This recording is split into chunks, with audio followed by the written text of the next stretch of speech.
Look at those people over there. They're hunting for mussels. Not a bad way to spend a cultural afternoon. There's a good amount of cultural fetishism that happens in what is unpolitically correctly called more developed countries towards the cultures that exist in less developed countries.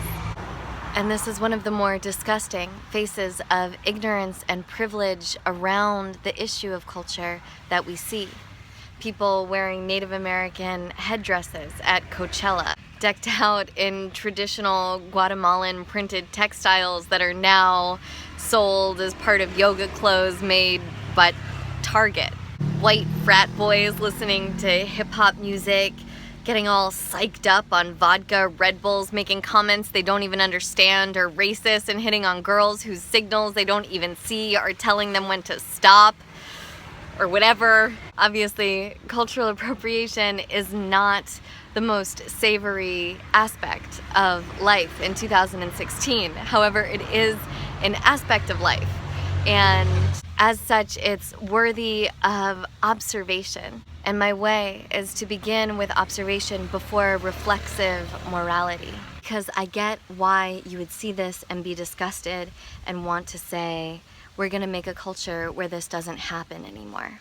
I know that there's this idea that these cultures have been developing slowly for centuries and centuries, growing and cultivating these precious jewels that are nested inside of ceremonial and traditional contexts. You know, fucking Walter Benjamin and Art in the Age of Mechanical Reproduction and Martine Prechtel and all of that shit, and that these jewels that these cultures have created are nested within the spirits of the place and the land and need to be protected. And the fact that it's just like going willy-nilly all over the place and people are practicing Qigong and like people are teaching Tantra in a way that's not cool is awful.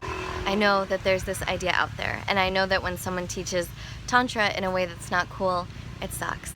And I know that these are very intense technologies, right? Like the Shipibo people have been doing ayahuasca for thousands and thousands of years, and they have developed a way of doing it that honors the spirits and the land and creates a ceremonial context in which it's safe to do. And right now, not everybody who's administering ayahuasca is doing it in a way that's safe and cool and honoring, and that sucks. And at the same time, all of this, while potentially true, does not discount the fact that the sharing of these jewels with the world across cultures and boundaries is also true. That it is also happening, that it is maybe even fated, and that all of the sharing of these jewels across the world are going to happen with greater and lesser awareness, and that what we have sovereignty over is the way that we do it. You know, my black friend told me that she's upset by white people listening to and performing hip-hop, and she doesn't want them to do that anymore. So, I mean, first of all, good luck. And second of all, hip-hop, like every other cultural art form, came from a specific context and is now offered as a gift to the world, as a means and a vehicle for potential individual expression, the spread of which cannot, and in my opinion, should not be controlled. Because of course, you don't want to be all Iggy Azalea about it. And if you are, like, shoot, don't worry, because people will let you know that you're being really ignorant and insensitive about it. And then you have a choice where you can either use your privilege to block that feedback coming at you, or you can get humble and respectful and acknowledge that you didn't see something because of your privilege, and then start paying homage to the vehicle of expression that you yourself have gravitated to, because obviously it's helpful to you and has some energy in it that you need for your own wholeness at that given moment. So you can keep being an ignorant bee, or you can humble yourself and enter the world of relationship and dialogue and begin these conversations that I hope begin to characterize the world. I mean, when I was growing up in San Francisco, it was like black kids dressed a certain way and white kids dressed a certain way. And now when I walk down the street in LA, like you can't tell the difference between white and black fashion. There are like white kids with 50/50 snapbacks with the tags on them. There are black kids walking around with Nirvana t-shirts. I mean, to me, this is really exciting. Like, to me, this is fucking cool because it's like the Talmudic saying, the world is a big man and every man is a tiny world. It's like the whole world is walking around fractaled inside of each one of us. All of us have seen pictures and movies and know about the farthest reaches of the globe, and we carry it back to us and we express it and externalize it on our person. How cool is that? This is why I don't get too militant about cultural appropriation, because it's great for these things to loosen. Gender identity, fashion, multiracial people being born, immigration itself. I mean, this is a global fractal culture emerging. And it's not for us to resist it and say, like, don't wear Indian earrings. It's for us to embrace and say, wow, we are fucking global. Hello, here we are. And I think some people's reaction against this, in addition to a political viewpoint and global analysis, in addition to how much people have traveled abroad and fallen in love with peoples and cultures, I think all of this and much more has led to this tendency to do what in anthropology is called essentializing culture, which is to say that something exists, such as Mayan culture, and then to make it a thing, a static thing that exists that we then romanticize and project a lot of crap onto. And then this has become complicated by the fact that many of those cultures and people themselves have been using cultural essentialization as a survival strategy. Because if you can say there's something such as Mayan culture, then you at least have a piece on the playing board. You can say there is something to save. So it's not only people from the West trying to make cultural preservation synonymous with justice, but it's those people themselves strategically using that as an ability to be part of the dialogue of global justice. And regardless of the reality of the ever-changing and evolving nature of people and culture, it creates a unit of protection around them.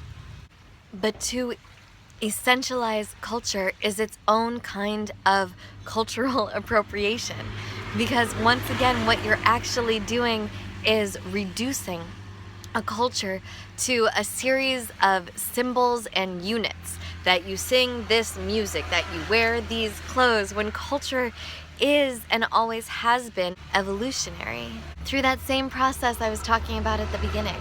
And I love that so many people are traveling these days, which is part of this great interwoven web being created by our own paths of travel and immigration. It is this unity matrix of information that is weaving itself around the planet through us humans acting like little electrons sharing information with one another. And the fact that this travel has led to such a love and appreciation of culture also means that it's created a process of romanticizing those cultures, that holding them up as if they have the answer.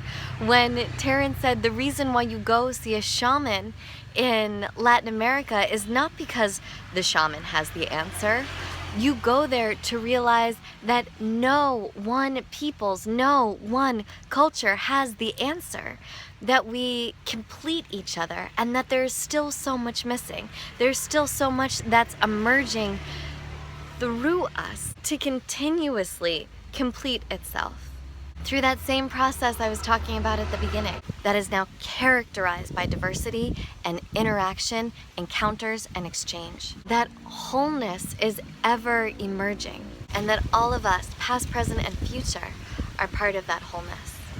And if someone tells you that they do have the answer, it shouldn't matter if they're Buddhist or a scientist or Dogon or a Christian Republican villager from Kansas. Your answer should be the same, which is either laugh, back away, or ask them to show you their best trick based on your read of the situation. Because also, like the great Terence said, the goal is not to find the correct ideology. The goal is to transcend ideology. And certainly if I look at my life, it has been a series of progressions of finding myself in a limiting belief system when my life has stopped working out and feeling good, or realizing that I'm embedded within an ideology and then becoming disillusioned with that ideology. And although this is often a painful process, I'm thankful for it because it means I'm growing, I'm changing, I'm moving energy, I'm following process. I'm not getting stuck in a way of believing, convinced that I have the answer, but continuously calling forward more and more wholeness.